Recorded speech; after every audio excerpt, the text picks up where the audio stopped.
I was just realizing that since it's almost winter and all the trees, all of the leaves have fallen off the trees. My neighbors across from the fence can now see Why can't I? directly into my window, whereas like they couldn't before because of all the trees. So I would just like leave my curtains open and just like go around naked. But now they could fucking see me, Ah, and it's tragic. So now I have to actually close my blinds. yep. Uh, My blinds are always closed. yeah. I probably should have been doing that anyways because there's like a little garden that people well like a garden off of our balconies that some people will like take their dogs out in. So I don't know who's seen me naked at this point, but Yeah. anyways, it's fine. I just don't like closing my curtains because then I can't see if there's murderers outside. Yeah. No, Um I live next to another building, and that's the only thing I can see. And there's like a walkway out there, and our mhm. building manager, who also hasn't, we've figured out some of that. It's a whole thing. Still have a broken toilet. Oh my I god. fixed the fucking How hard toilet. is it to fix a toilet? I don't know, because he said he'd come by on Monday, and then he didn't come by on Monday, and then he said he'd come by on Friday, and then he didn't come by on Friday. Oh So now my I'm like, god. I fixed the fucking toilet. So get out of here, maintenance man. Wait, so you did fix it or no? I did. Oh, you did. Temporarily, technically, it's fixed Oh my gosh. Wonderful. until it breaks again, and then I can temporarily fix it again. Oh my god. So, Like I know how much you love the place that you live in, and at the same time, hear me out. When your lease ends, maybe somewhere with a toilet that doesn't break and management who will respond to you would be I don't know. I don't know. yeah, I mean, we're considering. Okay, you are nice. Not really. Oh, I mean, the thing is, like, it's a good spot. yeah. Okay. Yeah. Yeah, We're not where considering well, at all. I don't know. I guess Ask me in a year.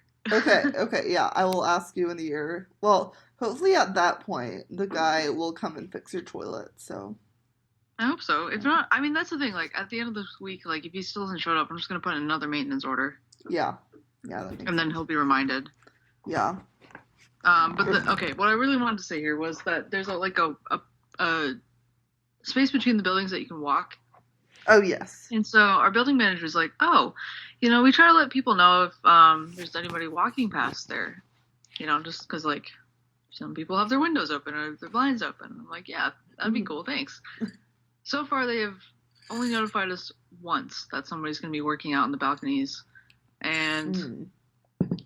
there's been more than that Oh, in terms man. of people walking around on the balconies. Like, there's one time it was like 7:30 in the morning, and I was like, what the fuck is going on outside? We were fixing the lamp that's out on the balcony. Oh my god.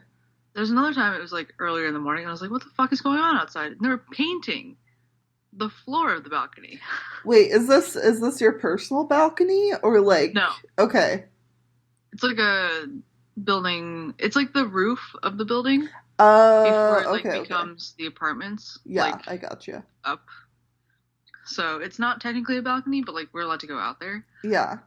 Damn. It was just kind of like, thanks for notifying us that people will be outside painting for hours, and then they didn't even finish. Like literally, sorry, rant. They literally left out their paint rollers. There's a paint stick out there. There's like a paint roller attachment that they left there. Then it was really windy one day, so we like heard it blowing around, and it's gone now. Oh. Wow. And it was just funny because like they were like talking to each other, like, oh yeah, I want to come back tomorrow. I'm gonna do another layer. Uh-huh. They haven't come back. Oh my god. And I'm just like, okay, building. Is it like in an old part or is it just No, oh, okay. Huh. I mean the building's old, but Okay. Yeah. Yeah. It's wild. yeah. Yeah. There was this one time that it was like, well, granted, it was 10 a.m. I was still in bed, but it was 10 a.m. And each apartment door has like a little like light post outside of it, and my light had been out, so I just woke up to someone, or or like two, and one of the maintenance guys like changing the light bulb by my door, but it sounded like someone was trying to get in. And I was just like, Yeah. I just like freaked out and like got into my wheelchair and like ran to the door. And I'm like, oh my God, it's just Oliver. Phew.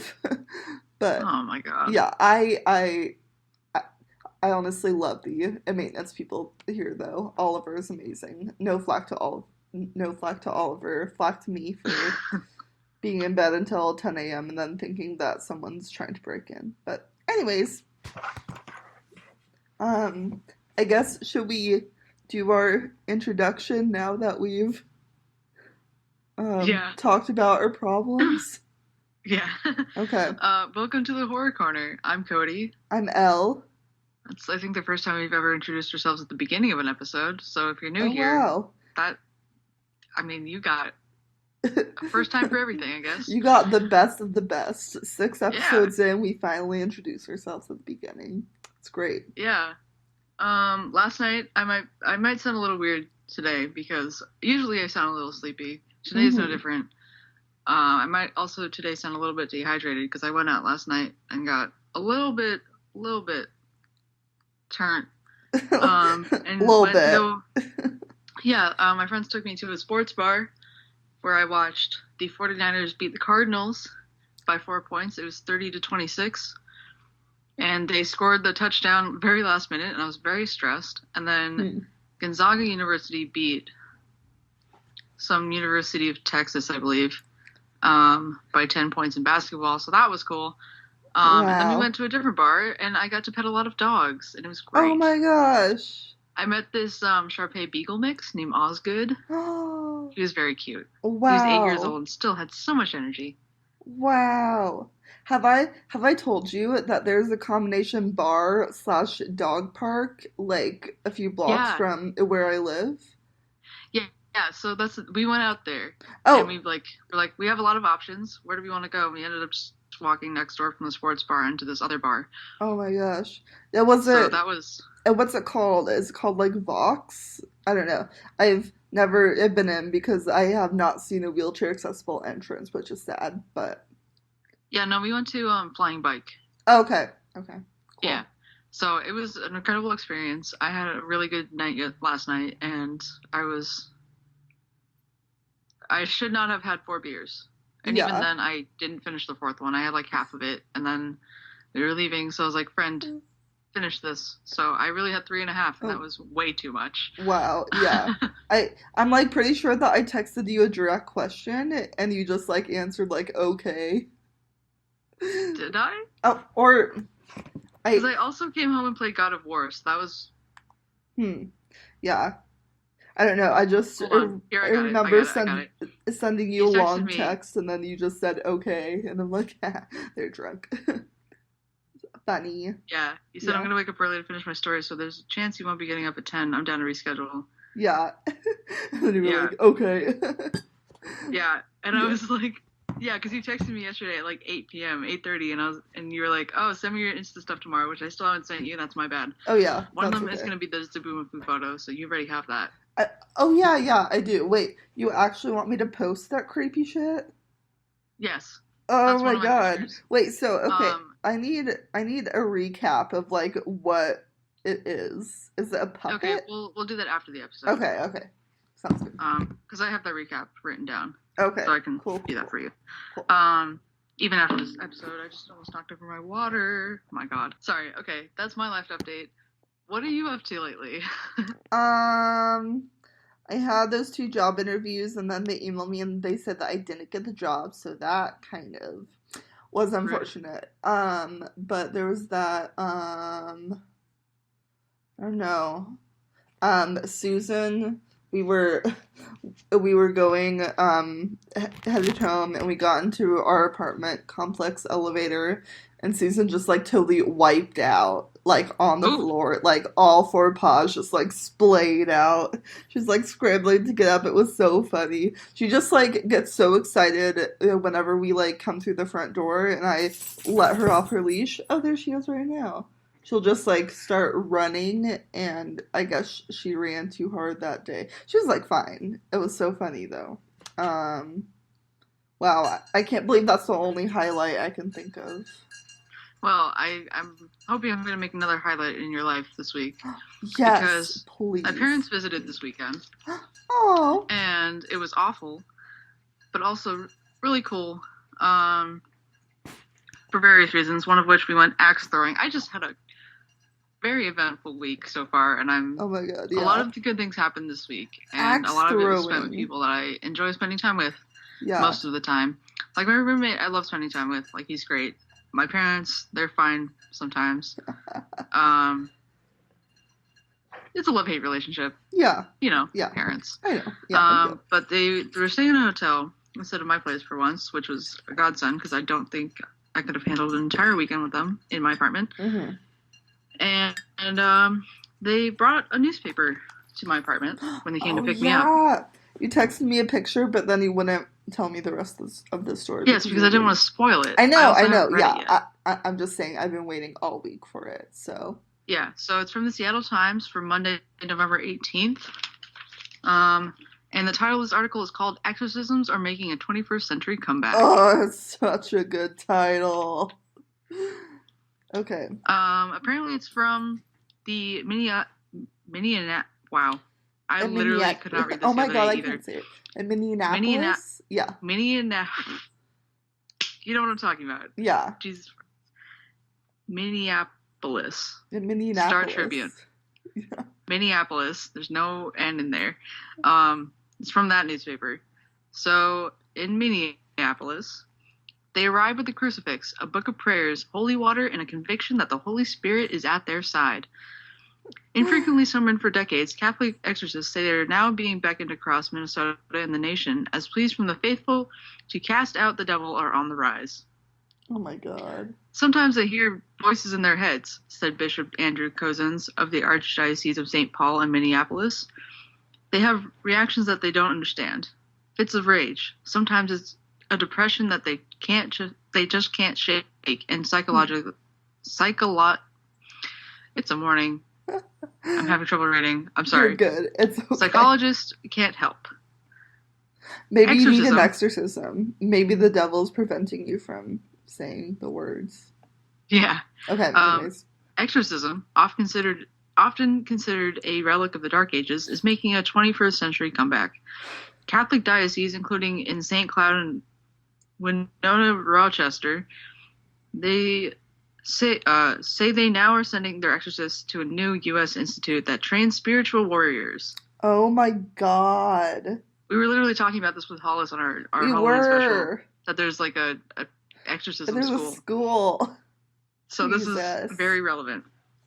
No official data are available, but Catholic leaders say there are more Catholic exorcists in the United States today than at any time in recent memory.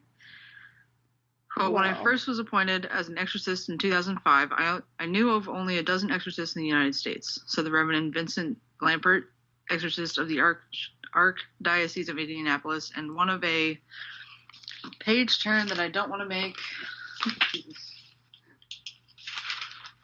Let's see.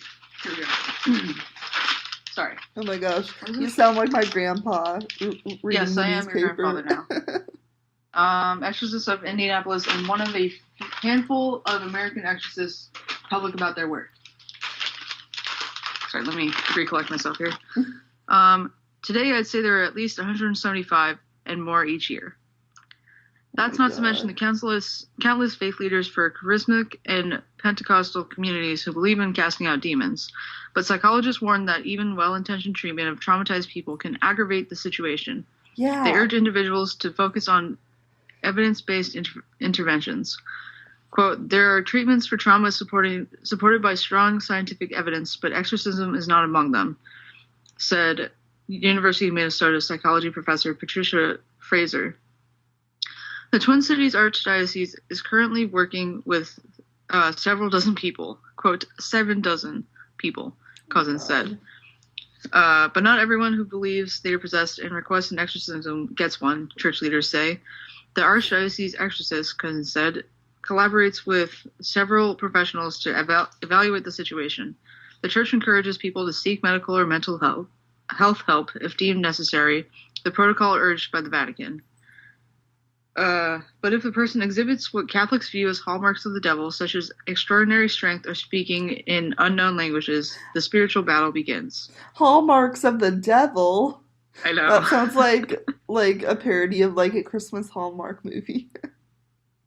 This article is actually longer than I thought it was. Okay. It's like So you I want to don't know just if it like end continues it onto the next there. page. We can just say that that's an excerpt. Yeah, so that's the first, like, that's the front page news Oh. of this newspaper. And and you said it's the Seattle Times? Yes. Oh my gosh. So So then you can people probably can probably find it find it on. online too. Yeah, we can probably Yeah, like post the full link. What? Yeah, we can probably find it online. I can also post a picture of Renee Jones Snyder. No, who is this? This is not. That's the photo credit. Sorry. I can also post a picture of Bishop Andrew Cousins Oh my god. in the chapel at St. Paul Seminary in St. Paul, Minnesota. Exorcists say, "Pleas from the faithful to cast out the devil are on the rise." That's the Okay. caption for the photo. Wow. Cousins, who is Wow. not an archdiocese exorcist but who has attended sessions, said the archdiocese enlists the support of 4 special prayer teams to pray for individuals it believes have the lesser forms of demonic influence. Oh my god. Okay, just like what do you Only think exorcists are permitted to drive out demons from those considered fully possessed, who have no control over their own actions. what do you think Such is cases are rare, exorcists said. what do you think sociologically is going on? Like I don't. people are trying or like Americans don't want to be responsible for the action, so they're saying that they're possessed or like what the fuck is happening? It just makes no sense why it would be on the rise right now, other than, well, I guess it does. I don't know. Yeah, I don't know. They kind of talk about like TV and everything trends at the end of the article. So if you can find this Yeah. article online, I highly recommend that you read it. Hmm. I will be finishing this later on my own time, Nice. but Yeah. it's just like it just happened that my parents brought me this newspaper and she wanted me to read this article about a homeless housing project, Oh. and it was like right next to it. And I was like, wait, Oh can I read wow. this to you instead? And she said no. Wow. So The rise I of had to read the housing article, but then I told myself I would read the exorcism one on my own time. oh my gosh. Oh, I just dropped it. An article about the rise of exorcism is really taken up a lot of space on the front page, I guess. Well, that's the Wow. thing. It's like next to the housing article, which takes up more space. It's like in the one column before, like, oh, you saw the picture of it. It's like on the I end of the did, paper. yeah. Hmm. And then it like takes up the like middle portion of page A4. Yeah. So Yeah. it's actually a sizable article for what it yeah. is. I'll post the a picture that you sent me on Instagram as a little teaser and then we can Perfect. do the link. Yeah. Wow. Well, that is good to know that in case therapy and psychiatric treatment ever fails me, I can just order an exorcism and I'll be Yeah. fine. It'll be great. Yeah, who needs a therapist, right? Who needs a therapist when you just have an exorcism? Yeah. Somebody put that on a shirt, please. Oh my gosh. No, please don't, because then people will actually believe it. Please go see your therapist. Oh my god. Um, wow. Okay. Um, well, should we I always want to say let's crack into it Yes. because and that's why we drink. And also because before we become a podcast and before it like would be an issue about like copywriting it at when I worked at the Reading Center, I would like have clients like read me their paper and they'll be like, all right, let's crack into it, and it was funny. Oh, okay. So now I'm just like saying it for everything. But Yeah. Let's hear. um Well, we'll think of some other signature cues later yeah, on. something else. I know Spook Me is really good. That works for mine. Murder Yeah. Me doesn't work for yours. No, it does not. Yeah. Let's jump in a time machine. Yeah. Let's Take me strap to your in. time machine. There we go. Let's strap in.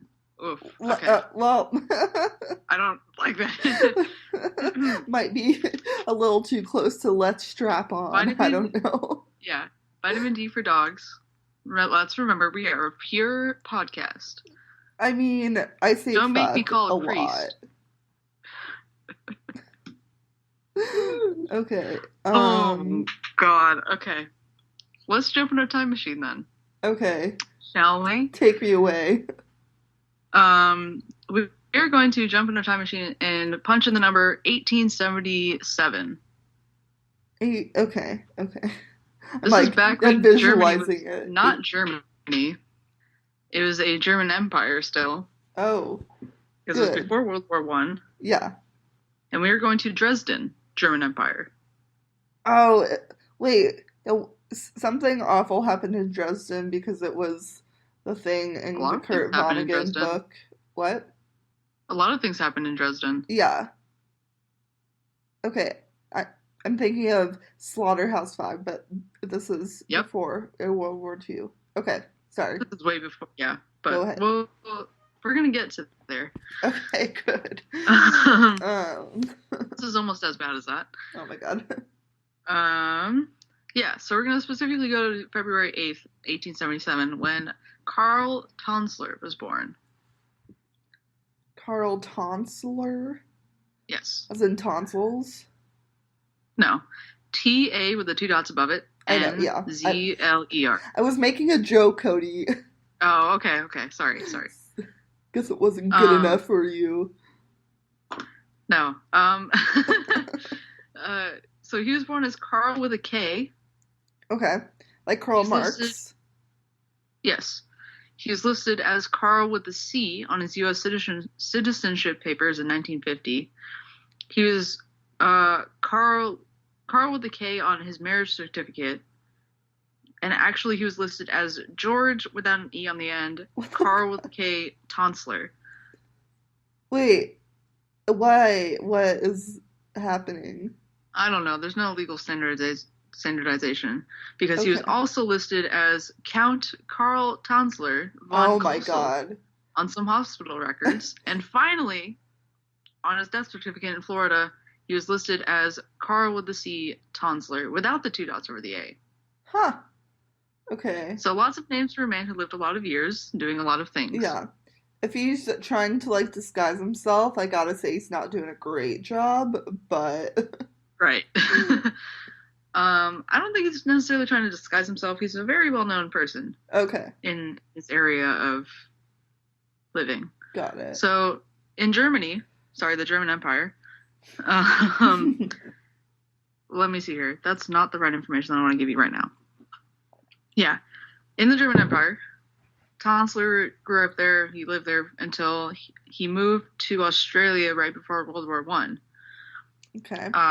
Where he was put in an internment camp because he was from the German Empire and was considered an enemy of Britain. Oh. Because he's from the German Empire. And Yeah. at the time, Australia was a British territory. Mm-hmm.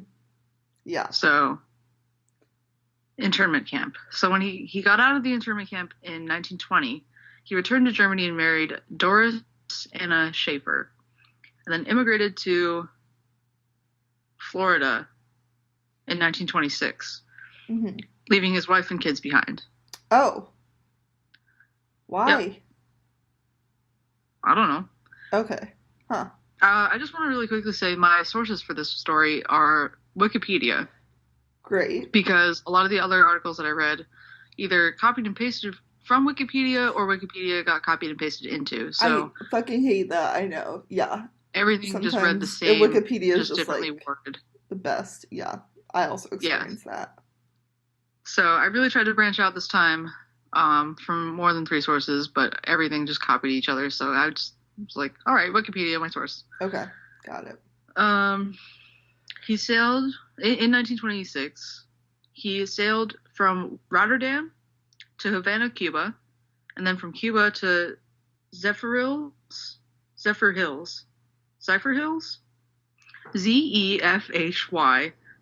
No idea, dude. Hills. Okay. Anyways, somewhere in Florida to live with his sister who had previously moved. moved there before. And then his wife and kids joined later. Okay.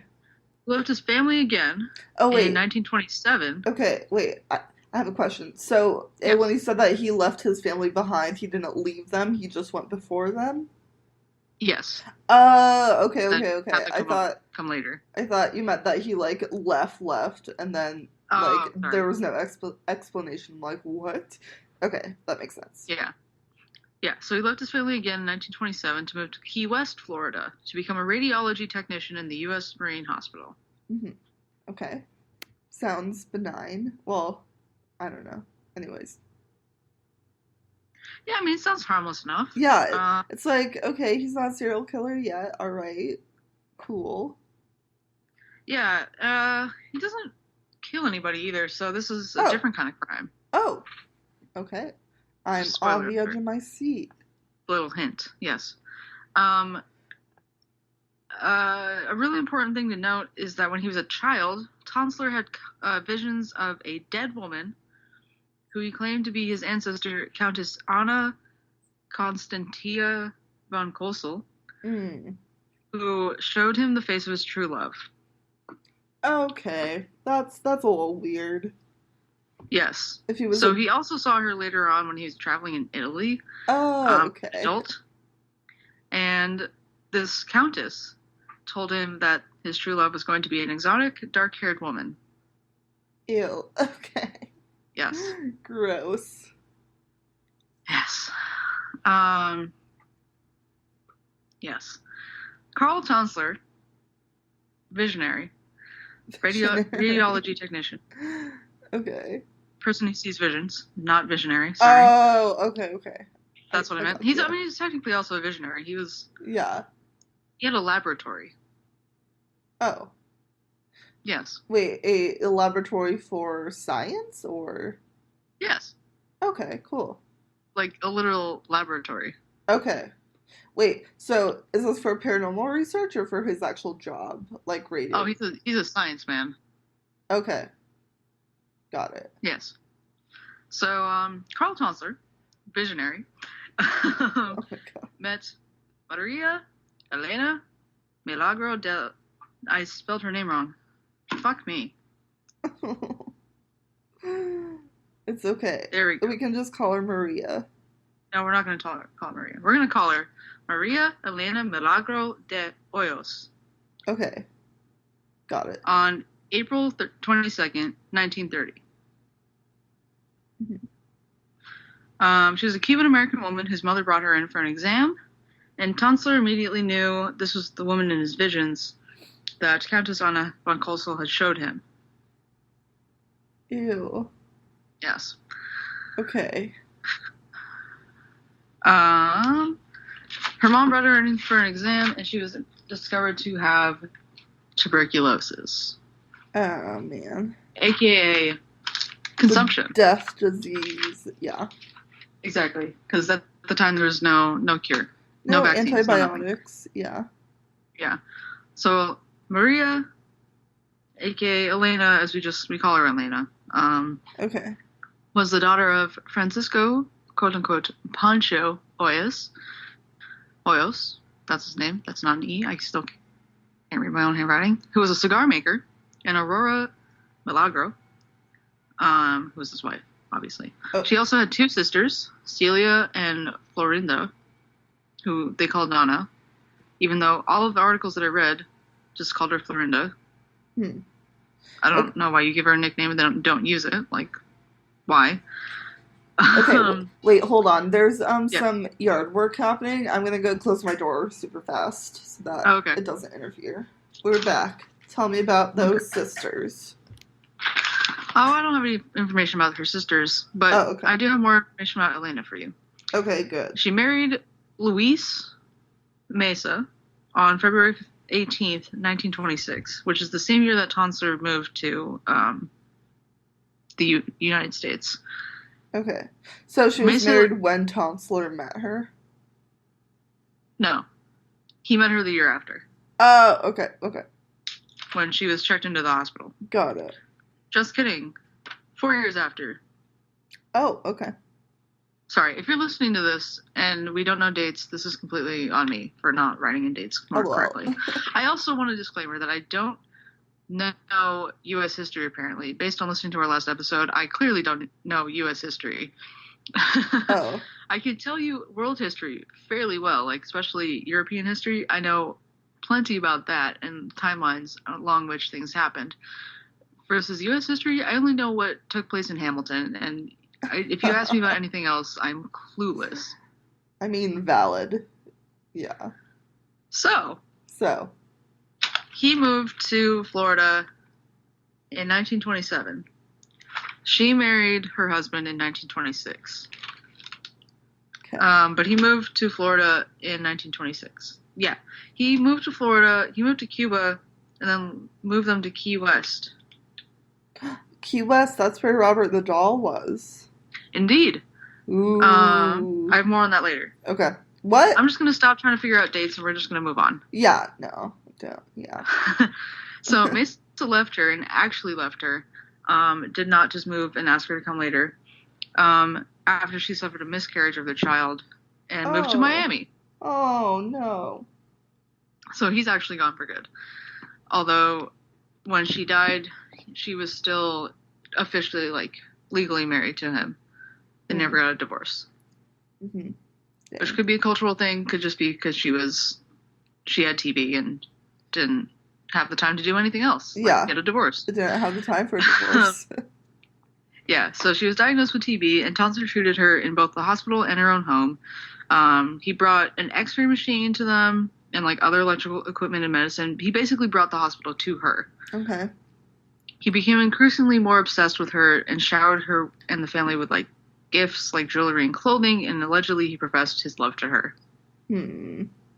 My next bullet point is in all caps because it is super just important that this is said. There's never any evidence that Elena reciprocated his affection at any point. Yeah. You got that? Is it drills into your brain? I do. Yeah, I was already kind of thinking drills into your brain? Because obsessive gross man. Yeah. It is in my brain. Say it again for our listeners, just in case. There was never any evidence that Elena reciprocated his affection at any point. Got it. We got it. Okay. Good. Elena died on October 25th, 1931 from TB in her parents' home in Key West, Florida. Tanzler got her parents' permission to pay for her funeral and to build her an above-ground mausoleum in the Key West Cemetery, which he visited every night. I think I know the story. Oh, no. In April 1933, he dug up her body, put her on a toy wagon. Yeah. Oh, no. Okay, I'm sorry. I'm done moaning. Go ahead. It's okay. Yeah. He claimed that he had heard her talk to him and tell him to take her home from her grave, and when he would serenade her with her favorite Spanish song. So I guess he was like, fine, I'll do it. So in the middle of the night, he just brought her home. No.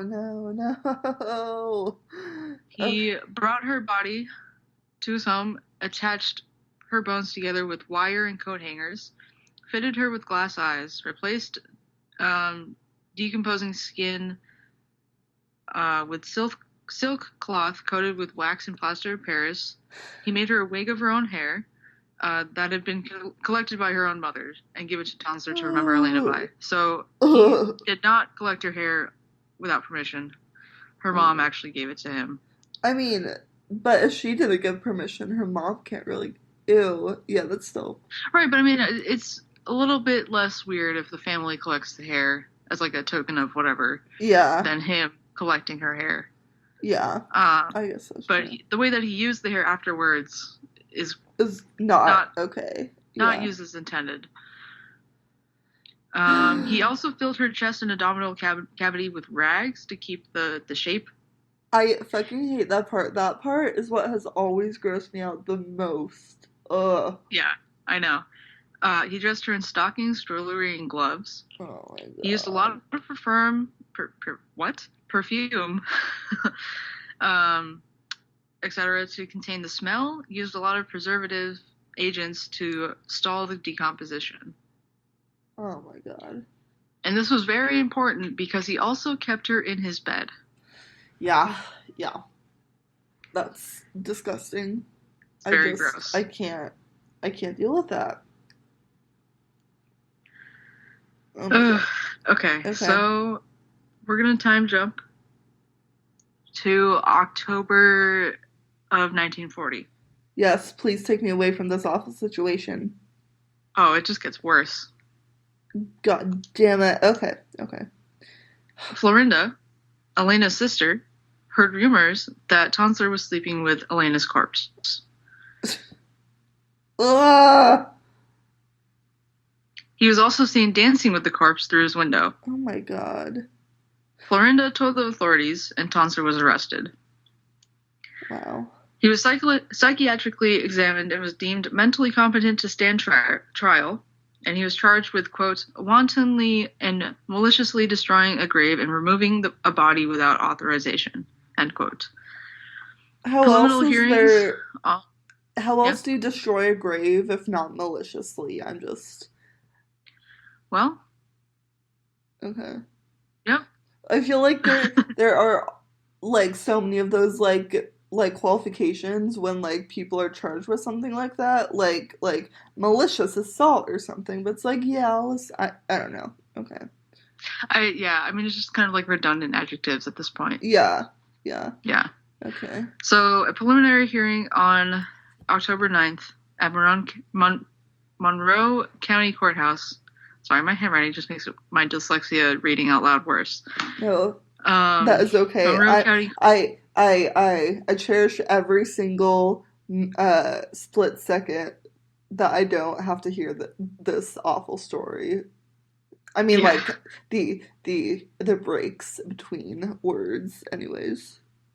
So yeah. okay, Um, okay, so a preliminary hearing on October 9th at Monroe County Courthouse in Key West um, happened, and then the case was eventually dropped because of the statute of limitations expiring. wait. Uh, So sorry. Can I ask another yes, question? How does the statute of limitations expire if he still has the body? because the crime was taking the body. Oh my god. It wasn't anything after that. It was just for maliciously destroying the grave Oh and my taking the body god. without authorization, which had Oh happened my god. 10 years prior, or like 9 years prior. He kept her in his bed for 9 years? Yes, Oh my god. yes. So at this point, the corpse was reclaimed by authorities and examined by physicians and pathologists. It was put on display in the Dean Lopez Funeral Home and viewed by 6, we all remember how good I am with numbers, 6,800 people. I'm I'm sorry. After everything they put her on display Yes. for what okay. Yes. It's really fucked up. Yeah. Okay. Elena's body was finally returned to the Key West Cemetery in an unmarked grave to prevent further tampering. God. So she was finally put to rest in her grave to hopefully never be bothered again. Yeah, god damn it. That's like witness protection in death. Yep. But like you have to do it okay. That's really sad. Yep. And now I would like to address the accusations of necrophilia. Yeah, I knew that was coming. Okay, alright. I am stealing myself. Unfortunately, or fortunately, depending on how you want to think about this, there are no official charges or reports of him actually having sex with Elena's corpse. Okay. I The feel only like evidence that, of this at least for me, is that the. doesn't mean a lot. Sorry, what? Oh, I guess for me, it doesn't mean a lot that it like wasn't reported because like so much goes unreported anyways that like maybe it Mm-hmm. had. Well, I feel like I'm just being cynical at this point that he had to have if he was so messed up already, but Right. anyways. So the only evidence of necrophilia is the paper towel tube that was inserted into her vagina. Oh yeah, yeah, I did Um, hear about that. yeah, which would Ugh. allow for intercourse So disgusting. Oh my in a god. decomposing body. Yeah. So Ugh. there was no evidence of the necrophilia that was presented in the preliminary hearing, Hmm. and the proof, quote unquote, only came to light in 1972, more than 30 years after the case had been dismissed already. Hmm.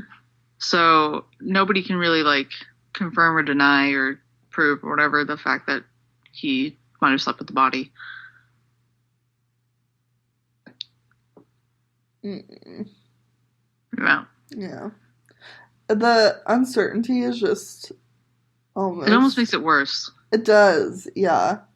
Because he isn't brought to justice, one, if he did it, and two, if he didn't, then the family like cannot have that relief of knowing that at least that act of violation did not happen to their daughter, kind of.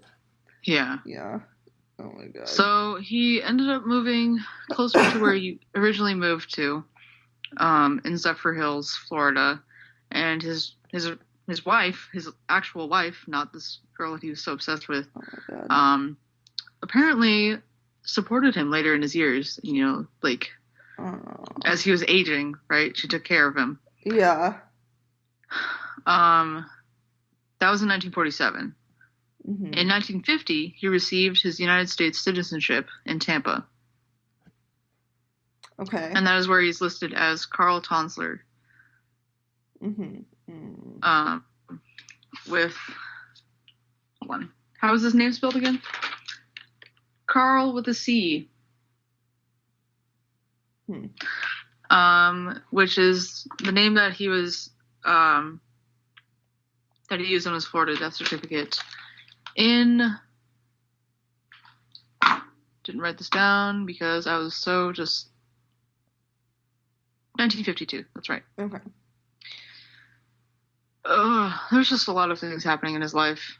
Yeah. He died at the age of 75 on July 3rd, 1952. And God. here's the thing. I feel like he lived alone. He moved to a place that was near his wife, but I don't think he lived with his wife. Okay. So his body was not found until 3 weeks after he died. Okay. I feel like that might be fitting punishment, maybe? Yeah.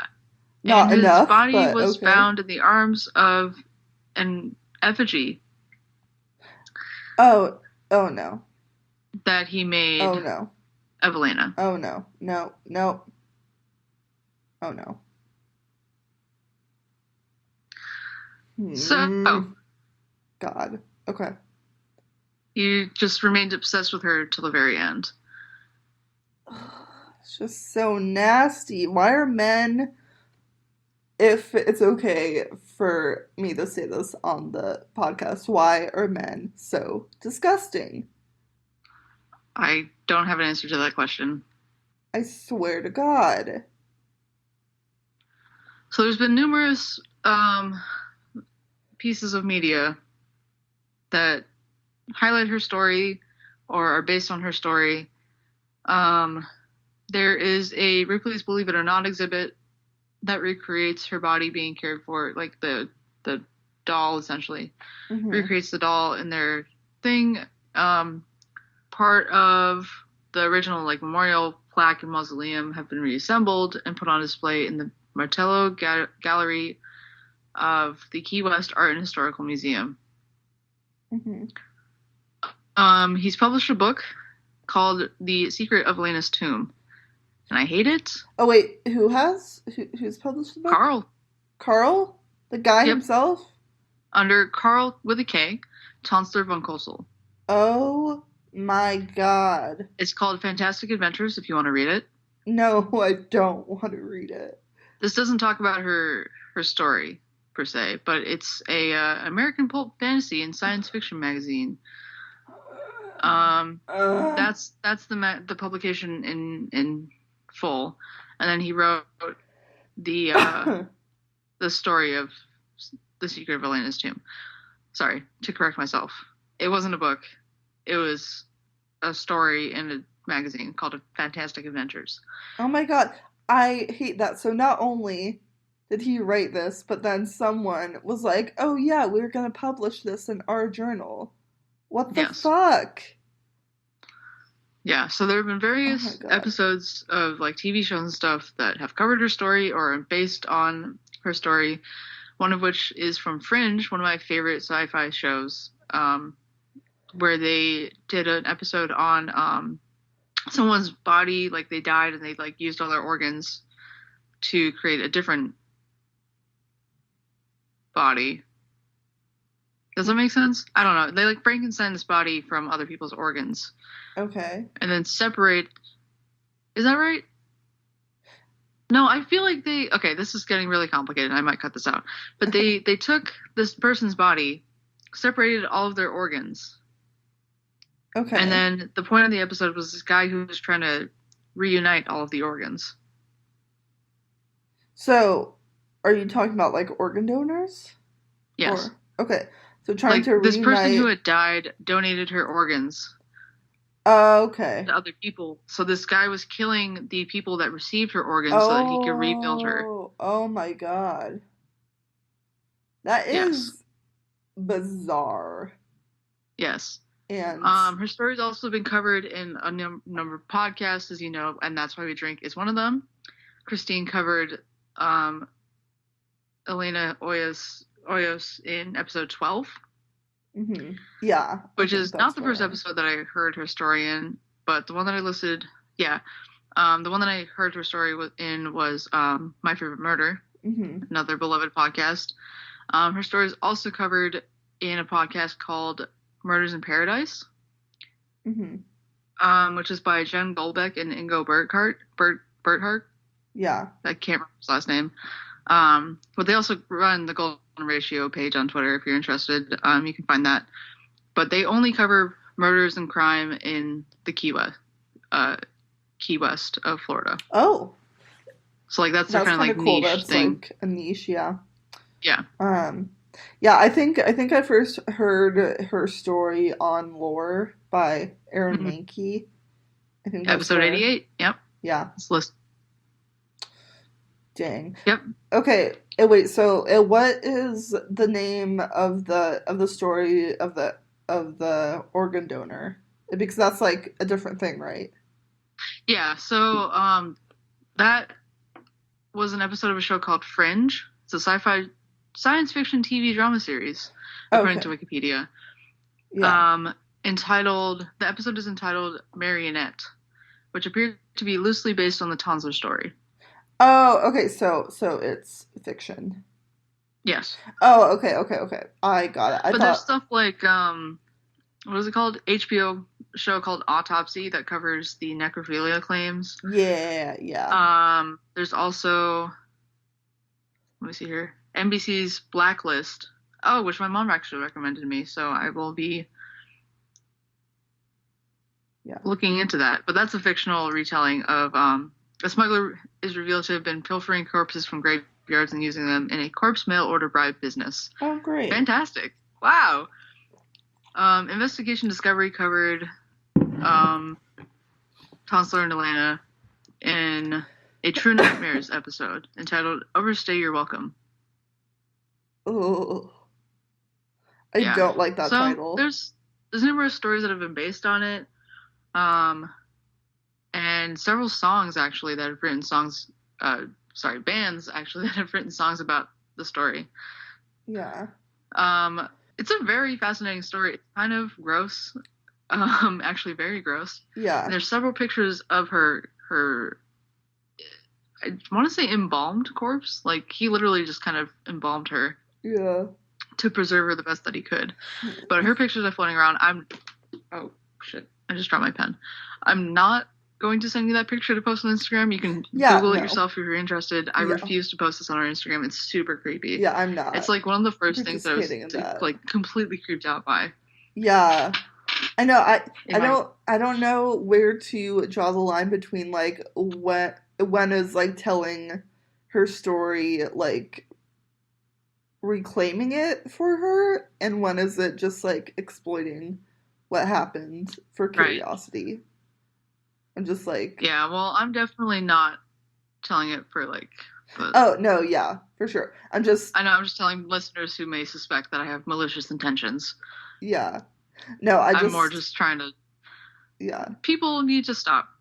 people do need to stop. I This is a like, PSA that people need to stop. yeah, I like more met like people like putting her body on display and like posting Yeah, that pictures was of disgusting. her I was like, why would you even? and yeah, Ugh. just like making her literal body into a spectacle. Like, yeah, I feel like it's important to tell the story, but to like violate her body even more than it already was, that's just, I am not on I board know. for So I'm that. really glad that she's buried in an unmarked grave, and I really hope Yeah, that people don't go looking for it. yeah, me too.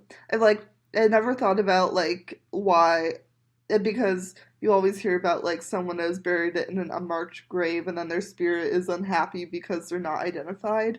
But then like I mean, in this case, she might be sometimes thrilled. like you do want to be unidentified, and that's just like that's so sad to me Yeah. that she has to. Oh, ugh. Well, damn, that was a really good story, Cody. Thank you. Thanks for sharing it. Of course. Yeah. Do you want to take a quick break? Yes. Let's take a quick Cool. break.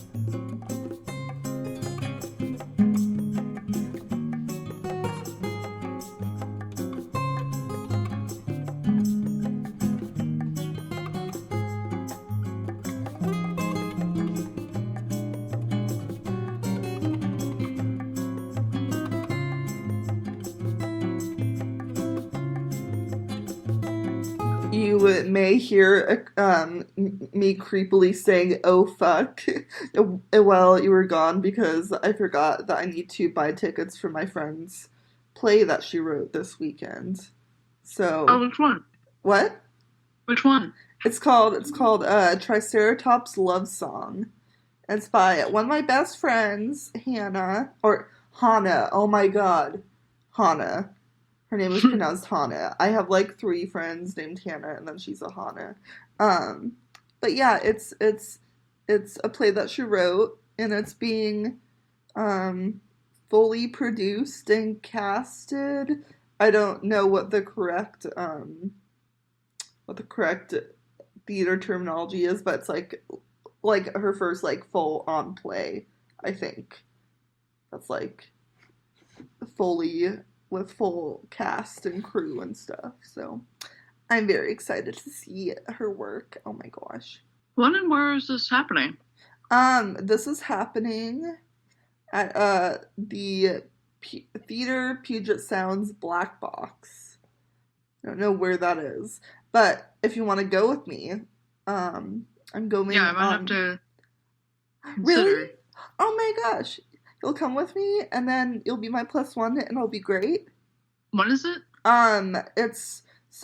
It's Friday, Saturday, Sunday, Monday, but Monday tickets are $15.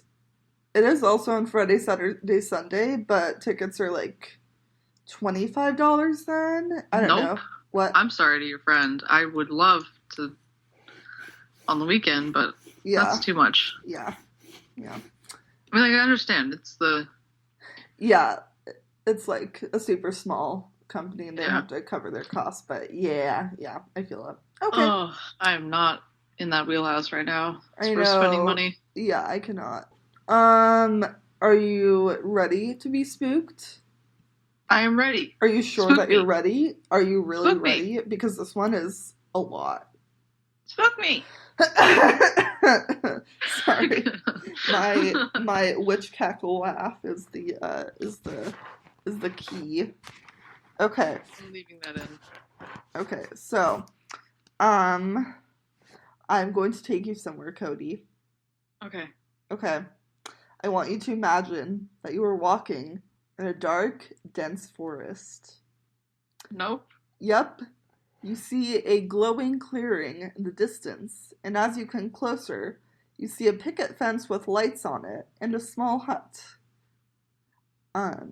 You get closer, Okay. and you realize that the picket fence is made of human bones, and Oh. each post is topped with a glowing human skull. And then you see that the hut is not any old hut, but it's a hut that stands on chicken feet. You stop and stare, but wait, it only gets worse. Just as you Oh start no. to go, sorry, just as you go to back away, an old woman in a flying pestle flies through the door, swinging a giant mortar at you. As you fall backwards, she says only a few words to you. Do you need my unnecessarily violent help with a task, or should I just cannibalize you right here, right now? What the fuck? It's Baba Yaga! It It's is. Baba Yaga!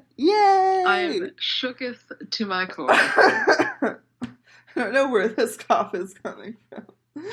Um, Your it body can't handle Baba Yaga. yeah, it must be the Russian spirit in me. Um, so Baba Yaga, she is a Slavic witch, a cannibal, an old crone, a misguided godmother, um, a creepy grandmother, the original man-eating feminist, a disabled outcasted dominatrix, or a multidimensional boogeyman.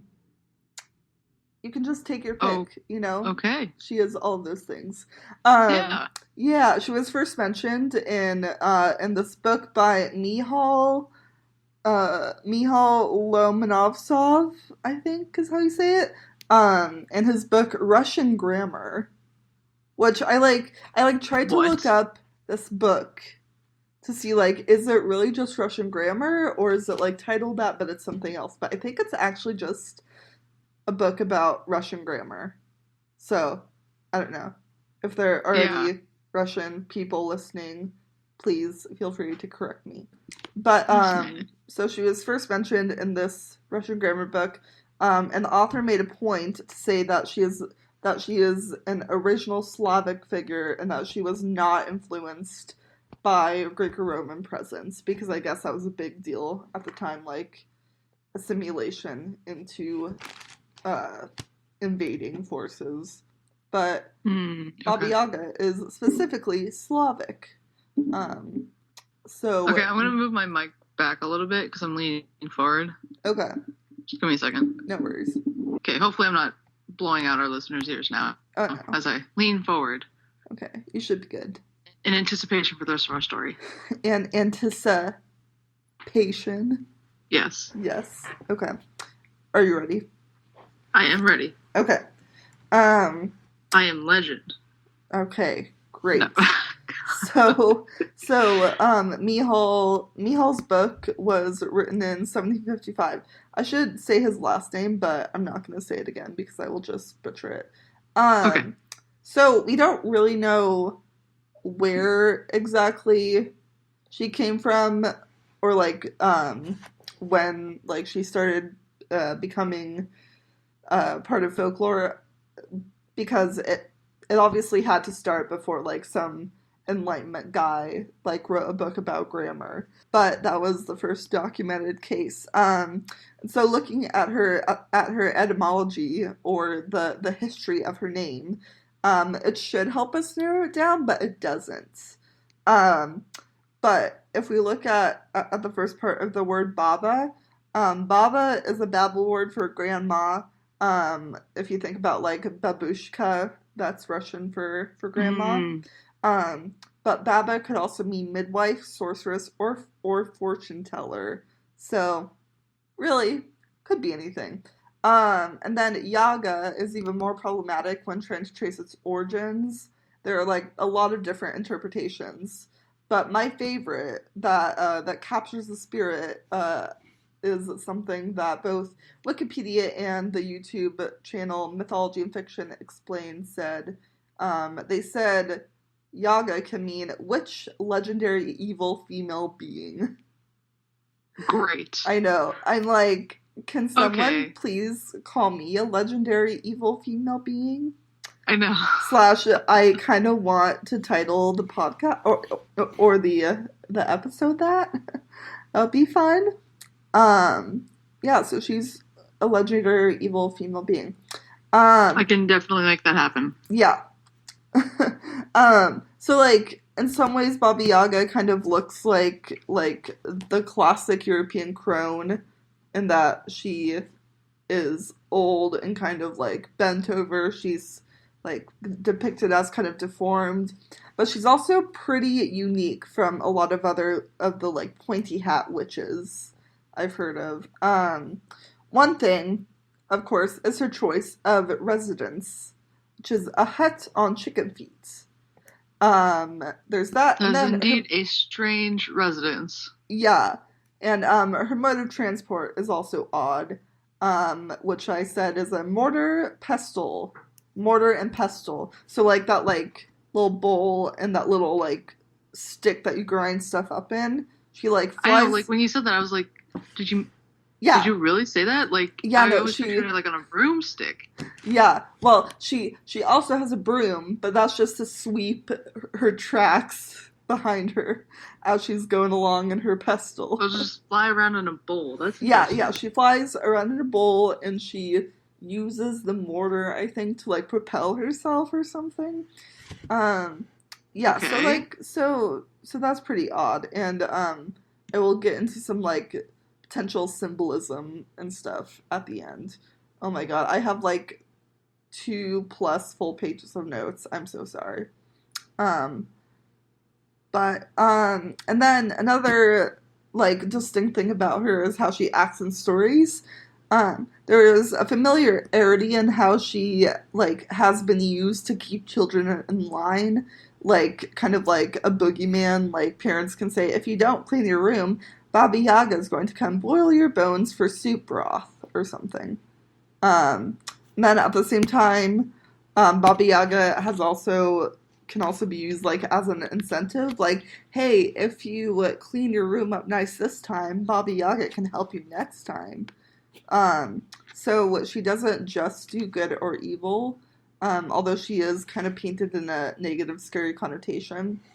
Yeah. Um, but so I'm going to tell you about one of the most famous stories involving Baba Yaga, and it's called Vasilisa the Beautiful or Vasilisa the Brave, which I think makes a pretty clear like difference if you call her the Beautiful or the Brave. But anyways, she's both in the story, in my opinion. Um, Hmm. but the main version of the story goes that Vasilisa was the daughter of a merchant, and her mother died when she was 9, I think. On her deathbed, her mom gave her a wooden doll and told her, if you feed the doll a little bit when you are in need, it will help you. So, like, basically, if you need something, you feed the doll some crumbs and it'll come alive. Kind of like a golem, which Fantastic. is weird. I saw some weird connections there. Yeah. Um, and then, so of course, dad remarries a gnarly, abusive stepmother, um, and and the stepmom comes with 2 wicked stepsisters. And they all hate Vasilisa. Um, so also kind of some Cinderella elements coming in here. One day, the dad goes on a long merchant trip because he's a merchant. While he's gone, the stepmother sells their house and moves them into a creepy hut by the wood, or by the woods. Which I don't really know how you do that. How you just like move and sell your house when your husband's gone, but okay. Um, stuff goes south when the daughters are ordered to turn out all the lights one night, but they were supposed to leave one candle burning. Except one of the stepsisters accidentally turns it off. So naturally, the stepmom sends Vasilisa to Baba Yaga's hut to fetch another candle because no one knows how to Oh no. start a fire apparently. So she's like, "Get another burning candle, and we'll light this other one."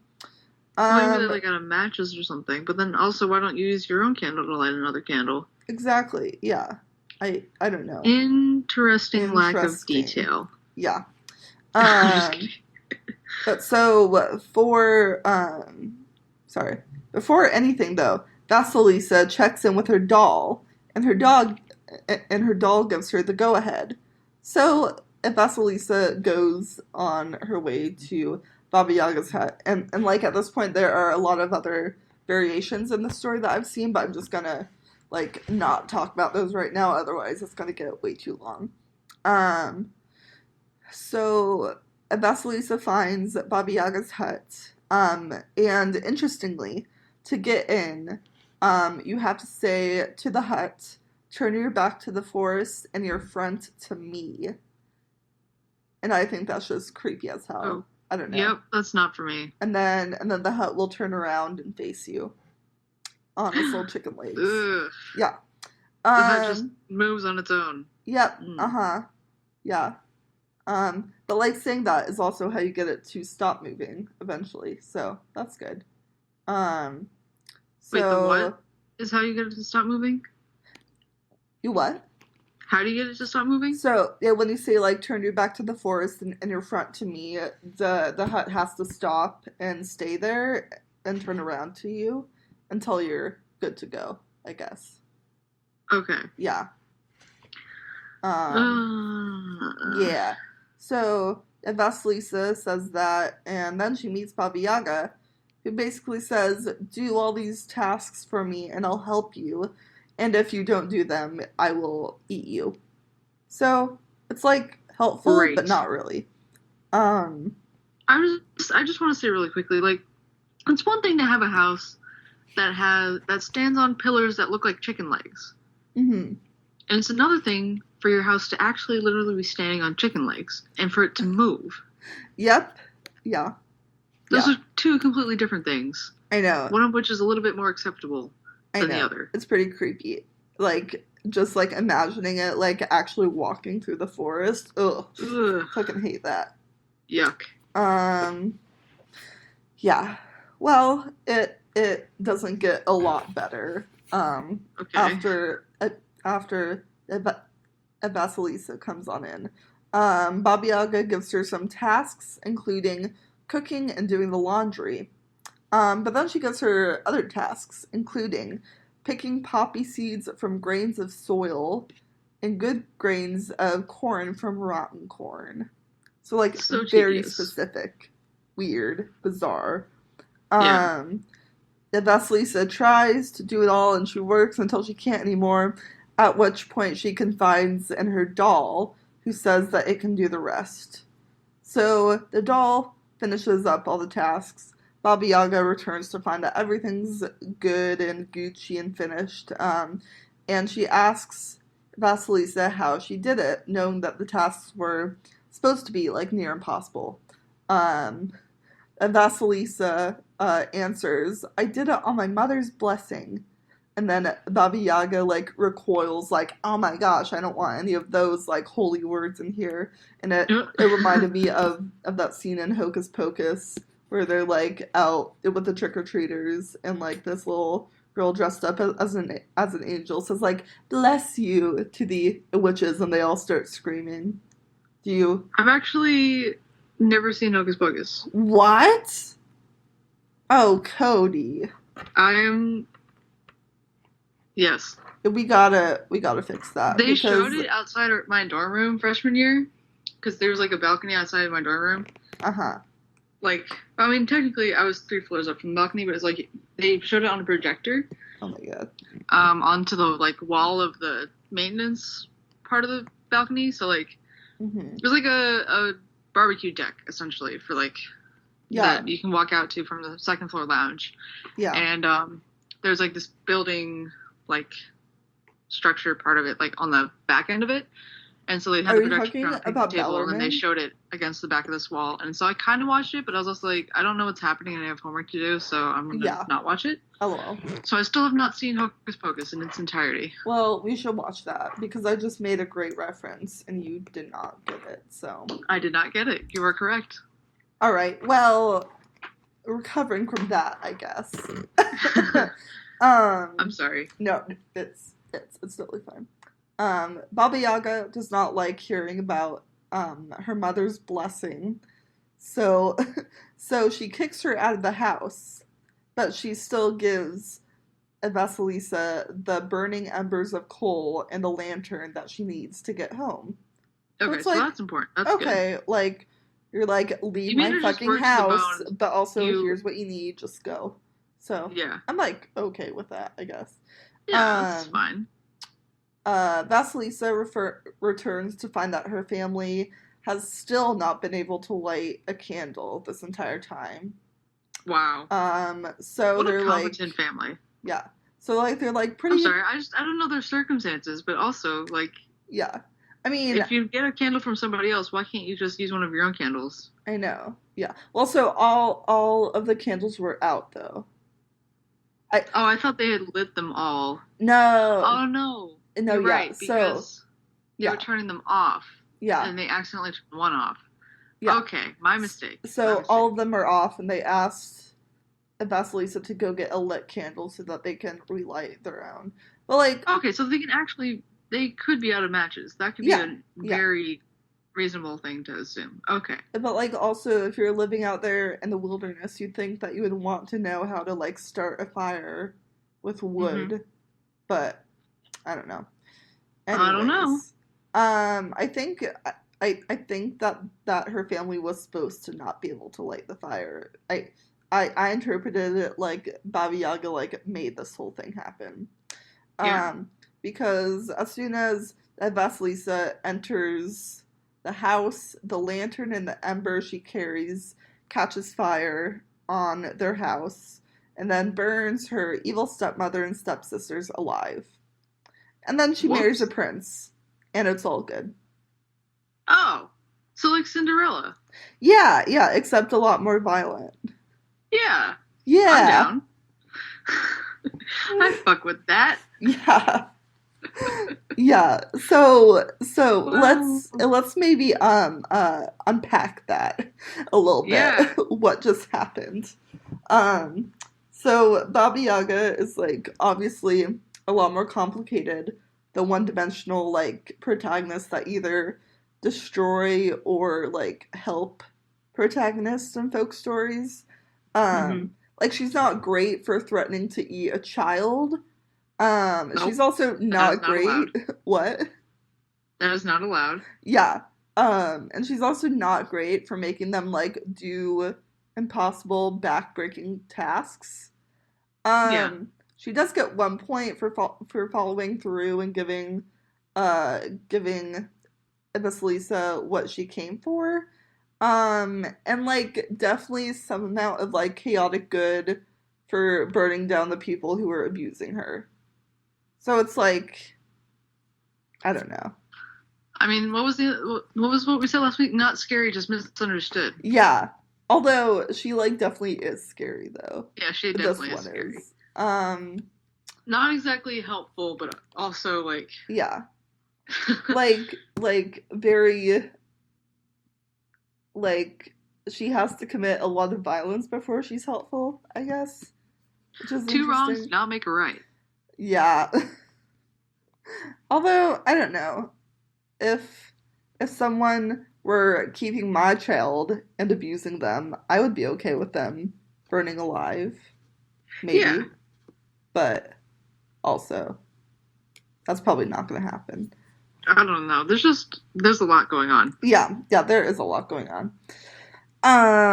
Yeah, so Baba You gotta pick Yaga and choose. is both very ambiguous in appearance, action, and numbers, because there are some stories where there are three Baba Yagas.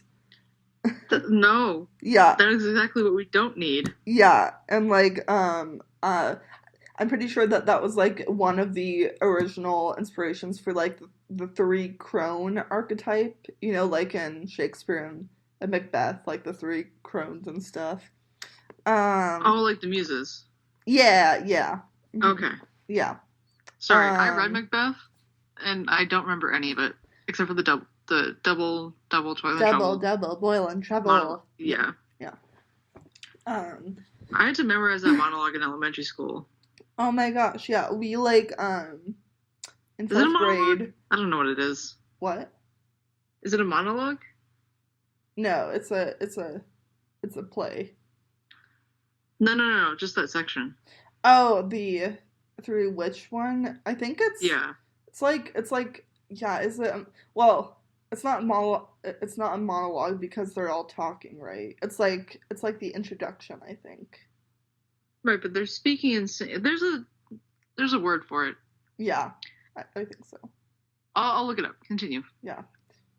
But yeah, so Shakespeare had three Baba Yagas in the play. Um, and obviously, like, Baba Yaga is super morally ambiguous too. Um, there is the scholar named Andreas Johns, and he summarized Baba Yaga, and this is a direct quote of a direct quote on Wikipedia. So, yeah.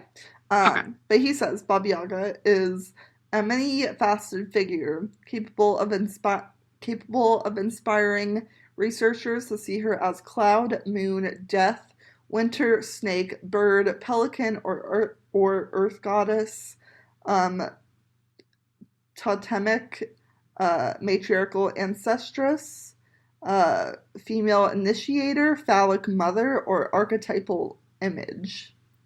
So that's a lot of Did descriptors. okay. Phallic Was mother, that phallic mother is one phrase? yeah, Okay, you know that I was gonna ask you about that. I did, What the fuck? yeah, because I like read that. I'm like, what the fuck? I think it Phallic just mother, I think it's a weird Freudian way of saying that like a she's masculine like a woman. masculine maternal figure or something. Yeah, a masculine woman who takes care of people. Yeah, Is a phallic? Wow. phallic. Yeah, of course it has to go back to phallic. I know. Yeah, Whoa. Okay. it's weird. So I just found out that yes, it's kind of a speech, but it's a prophecy. Wait, what? The double double toilet trouble. Something Oh, like oh that. yeah, yeah. Okay, Sorry. sorry. I did not know It's that we were back at that. well, I said I was gonna look it up. Oh, okay. So it's not a speech or a monologue. It is a prophecy Okay. slash spell Yeah, slash poem. So that makes sense. it's none of the above, and it's just a section of the play that we all had to memorize. Yeah. It's also my That's all. favorite part of the play. It's cool. Oh yeah. Yeah, it's fun. Um, cool. Okay. So we're nearing the end, but I still have a little bit more to get through. Okay. Okay. So now we're gonna talk about some like distinct images of her because they are very bizarre and very varied. Um, there was one source that said, like, when inside of her dwelling, Baba Yaga may be found stretched out over the stove, reaching What from the one fuck? corner of the hut to another. Why? Because she really wants to protect her stove. I don't know. But just like over her stove, like her body stretched out like a, um, did you ever watch Doctor Who? And Yeah. that little like face thing. Cassandra? Yeah. Yeah, Cassandra. That's like what I think of, but like stretched out across a house. Ugh. It's fucking creepy. I don't like it. Um. Okay. Another description is she's frail in shape, but with huge teeth. She has bony legs, which I guess indicate demonic influence. Um, Okay. Bony legs, I guess, kind of signify that in Russian folklore. Um, then another description was that she has nostril hairs that hang down to her breasts, to her boobs. Okay. Yeah. Um, in some stories, there are three Baba Yagas. Oh, yeah, which I already said to match the three horsemen, which are different from the four horsemen Mm. of the apocalypse, because these three Okay. horsemen signify like day, sunlight, and night. And that's like a whole other Baba Yaga story that was weirdly tied into the one with Vasilisa in the account that I read, but I don't know. It seems like all of the accounts are they overlap so much. Like certain pieces will show up in a different story, but then will be missing. But then there will be like some kind of change in this other story because I read one where it was like the exact same situation with like the evil stepmother, except that they were twins instead of just the one Cinderella figure. So I don't know. Okay. Um, yeah, but so those are some images of her. Then as for like, why would she ride around the forest in a giant pestle and mortal? Yes, Like, why I would she have do that that? question as well. One interpretation that I came across while watching an episode on it on YouTube by Mythology and Fiction Explained, which you should go check out because it's really cool. They said that it could be because because it's symbolizing that she is both associated with medicine and witchcraft. So like that there's some duality there between her helping and then her being evil and hurting people, Yeah. which I think is really interesting because in medicine they would like crush up like a bunch of herbs and spices, but then in Oh, witchcraft you also do that, but it's for a different purpose. that makes a Um, lot of sense. Okay. yeah. Or another interpretation, she's just a really busy woman and she's gotta like grind up kids' bones on the go because Oh my she god. can't find time anywhere else. She's just gotta be like, oh, I found a child, I gotta grind up the bones right here, right now. It's like Um a bone grinding drive through. oh my god, Jesus. That is, I feel like there are a lot of good title ideas that we have named throughout this episode. I know. I just I'll have to sort through Yeah. them. Um Oh my god. She needs a okay. bone grinding drive through. I hate that I said that out loud. I know. Yeah. Wow. I kind of do too, honestly, but I still love you. We're good. Good content. All right. Um okay, and then some context on the house. Is Yes. that possibly, well, no, for sure chicken's feet in feudal Russia were like considered like the cast-offs of the bird given to the peasants and like not the kind of delicacy that they are now. So Weren't they like were rabbit's feet or chicken legs good luck at the time? I think rabbit's feet. That's what I've Okay. heard. But Because at some like point, like also, chicken's feet were also good luck. yeah, I think chicken's feet were like a big thing in different food cultures. Um, I don't know. Me and James were down at the International District. I forget where we went, but they had really good chicken's feet. Oh, But we gotta get James on the podcast. we do, yeah. That's the thing we have to do. Yeah, no, I mean like in Chinese culture we eat a lot of chicken feet. I'm personally not down for it. The idea frankly disgusts me that I'm putting someone's feet in my mouth, chicken or Someone's otherwise. feet. The But chicken is a person. yeah, but I thought there was also a culture in which they chicken feet were good luck. So I don't know. Yeah, I mean, yeah, I'm sure there is. I think in Russia, at least how it was explained was that like, why would you take the chicken feet if you're royal when you can have like a lot of the other like plump meat, I guess. So Yeah, like that was just their cultural rationale, I guess. I see. Okay. But yeah, so the reason that the house might have chicken's feet is to possibly show that Baba Yaga is extremely resourceful, to kind of like match her like, I don't know, resourcefulness and like making things out of the scraps that she's given kind of. I see. Um Okay. yeah, and then there's just that like creepy thing that you say like turn your back to the forest, your front to me. Like Ugh. I can't figure that out. That just gives me the creeps, though. I know. I Um, just got the chills so hard. yeah. Ugh, I know. Yeah. Okay. Last thing I have for you are some feminist interpretations of the Baba Yaga legend. Of the phallic mother figure? Just overall, but also Okay. that. Yeah. And like I got a lot of this from an article that was on Vice. Um, Okay. I Vice branching out a little bit. Yeah, yeah. Um, it was actually pretty good, I know. But it will find the title later and we can include it in the. Okay. Anyways, one interpretation is that men are scared of female sexuality, bodies, and our power. Dang. Great. That's great. Unheard of. I know. Yeah, so men are scared of us and then they make Baba Yaga. And there's a specific emphasis on some stories. I didn't see this in any of the ones that I read, but emphasis on the repulsiveness of her nose, breasts, buttock, or vagina. So how would you know what her vagina looks like? Exactly.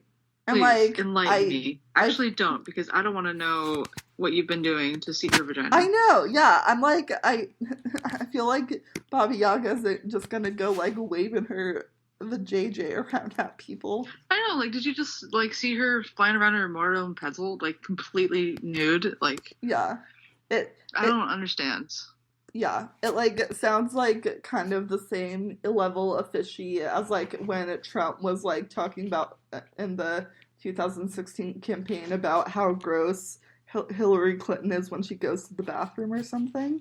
You like, yeah, what you the remember fuck? that? Never heard that before, but I believe it came out of his mouth. He was like, I won't even tell you what she did in there. That was disgusting. And that's like, well, how do you know? But what the fuck? I know, yeah. Unless she released like a weird bathroom tape, in which case we have more things to talk about than what she does in the bathroom. I know, God. Yeah. I mean, I just like, when I saw like pictures of her in like children's books and stuff, she had like she's kind of like this hunched over old woman with like a giant nose. Yeah. And like kind of big eyes, not so much different from like the Snow White witch, like. Yeah, for sure. That's always how like I've seen her pictured. Yeah. But then, like, you see her, like, mortar and pestle in the fucking house, and you're like, that's not normal. Yeah. Yeah. Another reason that some feminist interpretations love her, it's kind of like she does what the fuck she wants when she wants to do it. Absolutely. Like she can be a maternal figure, but she's not bound to it, and when she is maternal, she doesn't do it passively. So like that's kind of a big deal. And then there was this quote for, oh my gosh, sorry, background story. In Vice, they talked about how some newspaper has a column called Ask Baba Yaga. And the writer of that column is quoted saying, that image of an old woman living in the woods doing whatever she wants all day long continues to be my dream for myself. And I mean, same. Yeah, I know, right? And yeah. Props to you, article writer. Yeah. And then that is the extent of everything I've told you. Fantastic. Yeah. Thank you. I know I didn't talk a lot during the beginning of that, but there's just like I want to hear so much about this woman. I know there's so much more too. I might do a part 2 if I can find like some kind of edge to do another one. Because I would actually absolutely be down. Okay. To hearing maybe more about I'll do that next week because this was like such a fun story to write. Yeah, you let us know. Yeah. I will spook ya. Oh my god. Okay. Are we ready for a dog palate cleanser? Yes. Palate cleanser. Yes. Okay, so the golden ratio, which I spoke about earlier and speak about probably every single fucking episode because I'm so in love with these dogs. Oh my god. There have been 4 to 6 dogs in this house at once at any given time. Wait, in your house? No, not in my house. In the golden ratio house. Oh. Okay. Wait, sorry. Remind me what the golden ratio is. They are 4 to 6 golden retrievers. Oh my gosh. Who are taken care cute. of by Jen Golbeck, who does the Murders in Paradise podcast. Wow. Okay. They also have a Golden Ratio podcast as well, if you're interested in hearing updates about the dogs. Oh, I am Jen so and interested. Lives. Oh my god. Yes. Yeah, they update every Thursday. It's really great. And this week they updated early because they adopted Swizzle.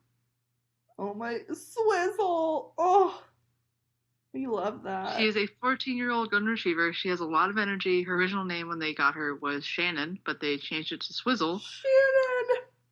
which is a variation of Sizzle, which is a previous foster dog that they had. Oh my god. So they're like, well, we can't call you Sizzle because even though you look like Sizzle, we don't want to call you Shannon. We can't call you Sizzle because that's somebody else's name already. So we're gonna call you Swizzle. So her name on Twitter is Swizzle O'Dog, if you care to follow her. Oh my god. Do I She ever? is the newest member of the Golden Ratio, and she's amazing. Wow. If anybody cares to know, she's also a member of Team Roasty. If you listen to the podcast or watch their snaps on Snapchat or follow them on Twitter, you will know what that means. Okay. Well, I don't know what that means, so I better get on that. Oh my gosh, that's adorable. So we can post a picture of Swizzle on Instagram? Let's do that, yeah. Okay. I will send that to you later. Cool. Okay. Well, is that all we have today, Cody? That's all I that have today. I have. Okay. Where can you find us? You can find us on Twitter at the Horror Corner Podcast. The actual handle is Horror Corner Pod, but you can also search the Horror Corner Podcast. You can also find us on YouTube, where you should be listening to all of our episodes at the Horror Corner Podcast. You can find us on Instagram at Horror Corner Podcast, on Patreon at patreon.com/Horror Corner Podcast.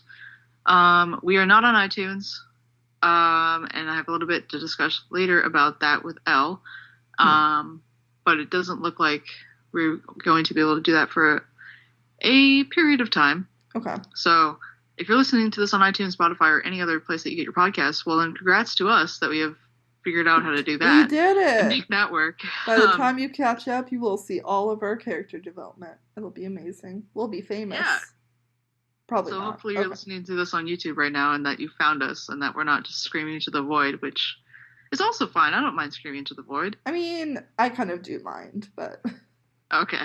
Well, tell your friends, tell your family, tell anybody that you think would be interested in true crime, paranormal, and lore. And we really appreciate it if you leave a comment down below and leave a like on this video so that we know that you listened to it most of the way through, if not all the way through.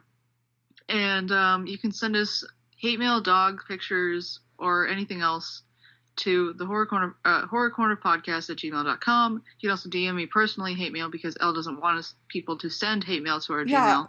Okay, the thing is, Cody, is that you want hate mail, but you don't want pictures of goats, and I just can't understand it.